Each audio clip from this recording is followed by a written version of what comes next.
All right, hey everyone. So for the exam 2 review, I wanted to start by talking generally about what to expect on exam day. So as you know, exam 2 is going to be all online through Canvas, and it consists of two parts. So part 1 is 40 multiple choice questions, and you'll have about an hour to do those. And then part 2 is 5 short answer questions, and you'll have till 11:59 on exam day to submit those. So for the 40 multiple choice questions, it is on Canvas like the reading quizzes. However, you'll be presented one question at a time, and once you submit your answer to a question, it will automatically move you to the next question. And then you can't go back to the questions that you have already answered. So when you're on question 40 and you submit your answer to question 40, that will submit the exam and it will be over. So just be aware that you can't move backwards on the exam. So after you finish those 40 multiple choice questions, you'll download the 5 short answer questions either from a Canvas announcement or from the assignments page. And you'll have until the end of the night to complete those. And you'll submit it directly on Canvas through the exam 2 part 2 assignment. And you can submit either a PDF of your handwritten work as long as it is easy to read and easy to see, or you could just type out your answers on a Word document and submit that. And then that will be graded through Canvas. So with part 1 and 2, there are 3 different versions of the exam for the 3 different lecture sections. So the 8 a.m., 9:30, and 11 o'clock class will all see different multiple choice questions and different short answer questions from each other. So there's 3 different versions for the 3 different lecture classes. For kind of logistics for exam 2, the multiple choice will be available for you during your assigned lecture time.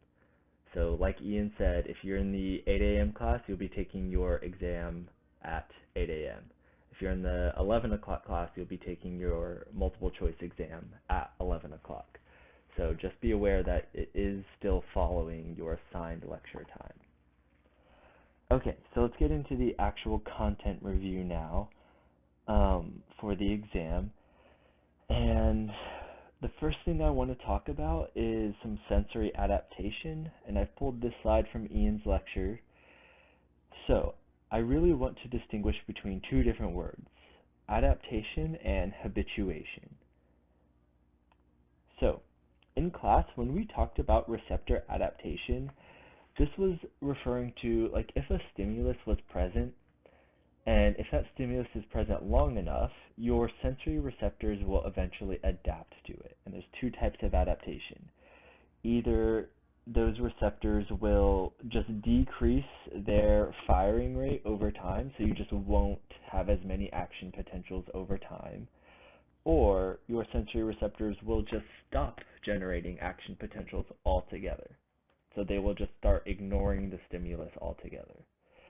So when we talk about adaptation, that's referring to kind of the neural level, like when you have less action potentials generated in your brain. Now the difference is habituation, and it's very similar, but habituation is referring to the behavioral aspect of the sensory adaptation. So if a stimulus is present long enough, and if you are no longer perceiving it because you don't feel that that stimulus is important or that that stimulus is not a threat to you, then you will eventually stop perceiving it. So that is a behavioral aspect. The fact that you are not consciously perceiving it means that you have habituated to that stimulus.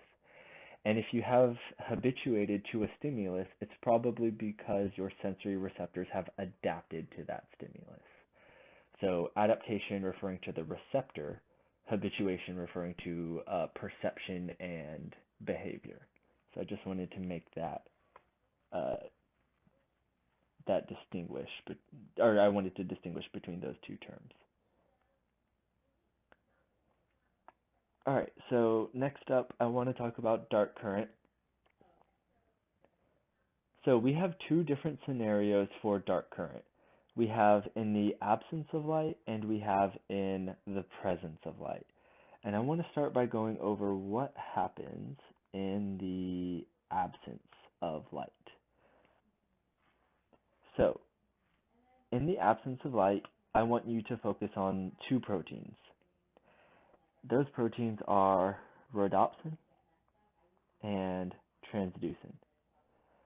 So in the absence of light, both rhodopsin and transducin are inactive. And if they are inactive, cyclic GMP concentration is going to be high. So if cyclic GMP is high, it's going to open up these cyclic nucleotide gated channels, the CNG channels, and that will allow calcium and sodium to enter the cell. When that happens, the cell will depolarize. So depolarization of the photoreceptor will result in neurotransmitter release here at the bottom. So this act of depolarizing and releasing neurotransmitter, it is very similar kind of mechanistically to an action potential, but because this is a sensory receptor, this process is called a receptor potential. So a receptor potential functions similarly to an action potential, but it is not an action potential because this is not a neuron. This is a photoreceptor, a sensory receptor. So its depolarization is termed a receptor potential. All right, so that's the scenario without light. Now let's talk about when there is light. So when there is light, we see that this light comes in and it activates rhodopsin by bleaching opsin. So when opsin gets bleached, that means it has been hit by light. So when rhodopsin activates, that activates transducin. So both proteins are now activated. Together, they will decrease cyclic GMP.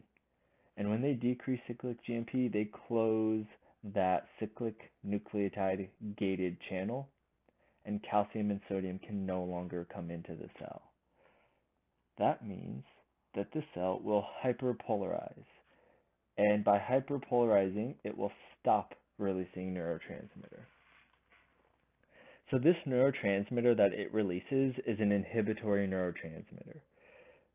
So in the presence of light, if it stops releasing neurotransmitter, that is decreasing the inhibition on bipolar cells. So if you decrease the inhibition on the bipolar cells, that means the bipolar cells will have a higher firing rate. So less inhibition means more firing. And if the bipolar cells fire more and they're connected to the ganglion cell, that means the ganglion cells will have a higher firing rate. So light gets converted to increased action potentials in ganglion cells. And ganglion cells are neurons that will eventually come together to form the optic nerve, and that will go to your brain and tell your brain there's light coming in. So in the situation where there is no light, if there's no light, then that means right here where all of the neurotransmitters are being released, that means there is really high amounts of inhibition. That's not how you spell inhibition. Inhibition on bipolar cells.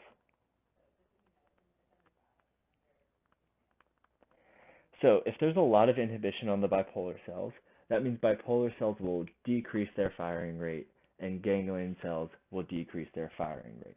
So we turn the absence of light into zero action potentials to the brain, which makes sense because the brain is not getting any light, so it's not getting any action potentials. All right, so you'll probably need to look over this at least a couple more times before the exam, and when you're doing that, you're pretty much just thinking about, okay, is rhodopsin and transducin active or inactive? And what is the concentration of cyclic GMP? And if cyclic GMP is high, that's going to open those channels and depolarize the cell. But if cyclic GMP is low, that closes those channels and hyperpolarizes the cell. So go through it in that order. Like, what is happening first? Rhodopsin, transducin, cyclic GMP, and then the channels are open or closed.